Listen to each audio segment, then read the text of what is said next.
अब बात घाटी, कश्मीर घाटी की बात कर रहा हूं मैं। घाटी में आतंकियों ने फिर सेना को निशाना बनाया है। शोपियां में हुए हमले में 4 जवान शहीद हो गए। पिछले 3 हफ्तों में सेना पर यह चौथा बड़ा हमला है। आतंकियों के साथ क्रॉस फायरिंग में एक महिला की भी मौत हो गई।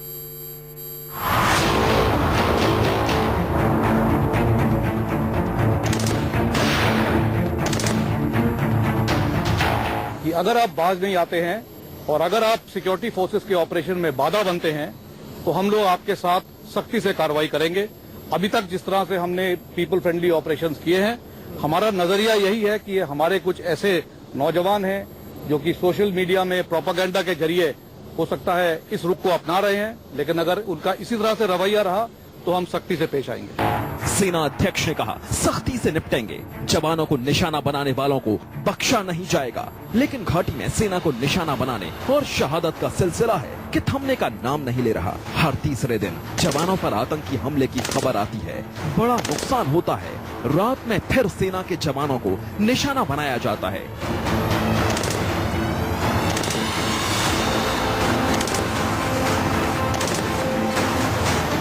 2:30 बज रहे थे। घुप अंधेरा था। शोपियां में आर्मी के जवान पेट्रोलिंग पर थे। अचानक घात लगाकर आतंकियों ने पेट्रोलिंग टीम पर हमला कर दिया। सेना ने जवाबी कार्रवाई की। दोनों तरफ से गोलीबारी शुरू हो गई। करीब 1 घंटे तक जवानों और आतंकियों के बीच फायरिंग हुई। दक्षिणी कश्मीर के शोपियां जिले में सेना और पुलिस की एक ज्वाइंट टीम को रात के दौरान सूचना मिली कि मुल्लू छतरगाम के पास एक इलाके में मिलिटेंट छुपे हुए हैं और बिना देर किए हुए सेना और पुलिस की ज्वाइंट टीम ने तुरंत इलाके का घेरा किया। यहां पर तलाशी कार्रवाइयां शुरू की, लेकिन यहां इस इलाके में कोई मिलिटेंट नहीं मिला। और तलाशी कार्रवाइयां खत्म करने के बाद जैसे ही पुलिस और सेना की ज्वाइंट टीम वापस अपने कैंप की तरफ जा रही थी, तब यहां मुल्लू छतरगाम इलाके में हिजबुल मुजाहिदीन के मिलिटेंटों ने एक एम्बुश लगा रखा था। और जैसे ही सेना और पुलिस की ज्वाइंट टीम वहां मौके पर पहुंची तो मिलिटेंटों ने ताबड़तोड़ चारों तरफ से गोलीबारी शुरू की। शोपियां के मैत्री गांव में एक गांव में आतंकियों के छिपे होने की इंफॉर्मेशन मिली थी। इसके बाद 44 राष्ट्रीय राइफल्स की एक टीम ने बुधवार रात वहां सर्च ऑपरेशन किया। बाद में पेट्रोलिंग पार्टी अपने कैंप की तरफ लौट रही थी, लेकिन चित्रकुंड गांव के पास आतंकियों ने उस पर हमला बोल दिया। दोनों तरफ से किस तरह से गोलीबारी हुई, इसका अंदाजा इसी बात से लगाया जा सकता है कि गाड़ियों के शीशे टूट गए। कई राउंड फायरिंग हुई। इस मुठभेड़ में 6 जवान घायल हो गए, जिसमें लेफ्टिनेंट कर्नल भी शामिल हैं। घायलों को श्रीनगर के अस्पताल में दाखिल करवाया गया। इस भीषण फायरिंग में एक महिला की भी जान चली गई। 2 बजे हमारी नींद खुल गई। सड़क पे अचानक फायरिंग की आवाज हमें सुनी और हम लेटिंग पीछे में रहे। अंदर से ही हमारी माँ ऊपर के कमरे में सो रही थी और 1 घंटे के बाद लगभग फायरिंग बंद हो गई। उसके बाद हम ऊपर चढ़ गए। हमारी माँ मर गई थी ऊपर और हमारे गाड़ियों को भी तोड़फोड़ किया और खिड़कियां भी तोड़ी, घर की शीशे भी तोड़ दिया। इस मुठभेड़ में शहीद होने वाले सभी जवान 44 RR गश्ती दल के थे। शहीद होने वाले जवानों में श्रीजीत, विकास कुमार और गुलाम मोहम्मद हैं। खूनी हमले के बाद आतंकी मौके से फरार हो गए। सुबह तक सर्च ऑपरेशन चला। सेना ने पूरे इलाके को घेर लिया है, जिसके चलते यहां शुरुआती गोलीबारी में और बम धमाकों में 8 सेना के जवानों को चोटें लगी, वो घायल हो गए। हालांकि सेना और पुलिस की टीम ने जवाबी कार्रवाई करते हुए काफी फायरिंग की, लेकिन जब तक घायल जवानों को हॉस्पिटल पहुंचाया जाता तब तक 3 जवान शहीद हो चुके थे। साथ ही साथ एक महिला को भी गोली लगने से उसकी मौत हो गई थी। और उसके बाद यहाँ पे जो एक मेजर गंभीर रूप से घायल हो गया था, वो दोपहर तक मौत के साथ हॉस्पिटल में अपनी जंग लड़ रहा था, जिंदगी की जंग लड़ रहा था। लेकिन आखिरकार वो भी यहाँ शहीद हो गया, वीर गति को प्राप्त हो गया। अब हालांकि पूरे इलाके में सेना और पुलिस ने दबिश देना शुरू कर दिया है, लेकिन मिलिटेंट यहाँ इस हमले के बाद फरार होने में कामयाब हो गए हैं। जम्मू कश्मीर में 3 हफ्तों में ये चौथा बड़ा हमला है। कुछ दिन पहले ही कश्मीर में हुए एनकाउंटर में एक मेजर समेत 6 जवान शहीद हुए थे। पिछले हफ्ते हुए आतंकी हमले में ही मेजर और 4 जवान शहीद हुए थे। मेजर सतीश दहिया हंदवाड़ा में हुए एनकाउंटर में शहीद हुए थे। जवाबी कार्रवाई में 3 आतंकी भी मारे गए। शोपियां में हुए आतंकी हमले की जिम्मेदारी हिजबुल मुजाहिदीन ने ली है। आसिफ सुहाफ, न्यूज़ 24। 3 हफ्तों में चौथा बड़ा आतंकी हमला। श्रीनगर में मौजूद है मेरे सहयोगी आसिफ सुहाफ। आसिफ, अब ये बताइए, इतने बड़े हमले के बाद आतंकियों के खिलाफ, और यहां पर तो हिजबुल मुजाहिदीन सीधे सीधे जिम्मेदारी ले रहा है, अब क्या कार्रवाई, कोई ऑपरेशन स्टार्ट किया जा रहा है, क्या कार्रवाई की जा रही है?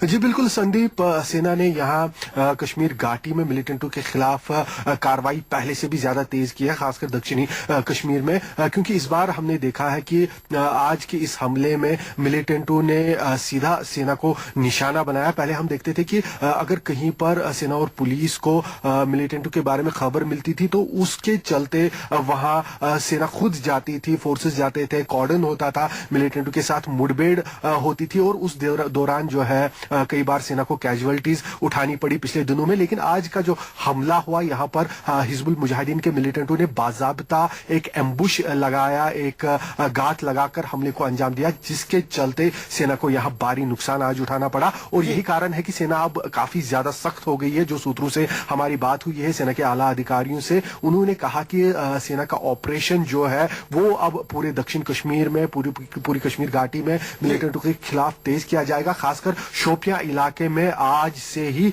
सेना और पुलिस की टीमें जगह जगह पर दबिश दे रही है। जो आसपास का जंगल वाला इलाका है, यहां पर लगातार छापेमारी की जा रही है। जितने भी मिलिटेंट के हाइडआउट्स हैं उन्हें ध्वस्त करने की कोशिश लगातार जारी है और आने वाले दिनों में यह कार्रवाई और भी तेज होगी। खासकर शोपियां, पुलवामा, त्राल जो इलाके हैं जहां पर मिलिटेंटों का अभी प्रेजेंस थोड़ा ज्यादा है या उनकी कार्रवाइयां थोड़ी बढ़ रही है, वहां पर तेज इन कार्रवाइयों को किया जाएगा मिलिटेंटों के खिलाफ। जैसा आप बता रहे हैं, हिजबुल मुजाहिदीन ने अब जिम्मेदारी ले ली है इस आतंकी हमले की।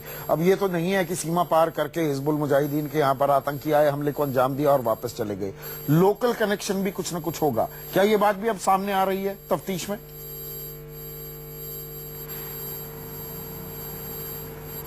जी बिल्कुल संदीप, जाहिर सी बात है मिलिटेंटों ने रात के दौरान ही हालांकि लेकिन एक इलाके में, रिहायशी इलाके में इस हमले को अंजाम दिया और उसके बाद वो यहां से फरार होने में कामयाब भी हो गए। जाहिर सी बात है कि लोकल सपोर्ट कहीं ना कहीं इन लोगों को है। और दूसरी महत्वपूर्ण बात यह है कि हिजबुल मुजाहिदीन में ज्यादातर लोकल मिलिटेंट्स शामिल है जो इसी इलाके, आसपास के इलाके, दक्षिण कश्मीर के कई इलाकों के रहने वाले हैं। वो लोगों को जानते हैं, उनके अपने दोस्त हैं, रिश्तेदार या दूसरे जो लोग समर्थक हैं जो उनकी तरह सोच रखते हैं, कहीं ना कहीं वो उन लोगों में अपने सपोर्टर्स को ढूंढने में कामयाब होते हैं। और अगर इसे लश्कर के साथ जोड़कर देखा जाए तो ये जो पिछले दिनों में जो दबाव बढ़ रहा है लश्कर के ऊपर, जेयूडी के ऊपर, उसके चलते एक कोशिश ये भी है मिलिटेंट संगठनों की तरफ से कि हिजबुल मुजाहिदीन को आगे किया जाए, क्योंकि इसमें लोकल कैडर है, ये कश्मीरी बेस्ड मिलिटेंट संगठन के तौर पर जाना जाता है। यही कारण है कि हिजबुल मुजाहिदीन को ज्यादा आगे किया जा रहा है। इनका लोकल कैडर है, इसलिए लोकल सपोर्ट भी मिलता है, इसलिए इस पर ज्यादा ध्यान दिया जा रहा है मिलिटेंटों की तरफ से। और कहीं ना कहीं जो लोकल लोग इसमें शामिल हो रहे हैं उन्हें कहीं ना कहीं से जो सपोर्ट लोकल है वो मिलता है और तभी जाकर इस तरह की कार्रवाइयां करने में कहीं ये मिलिटेंट कामयाब भी हो जाते हैं। बड़ा सवाल यही है, कब तक हमारे जवान शहीद होते रहेंगे?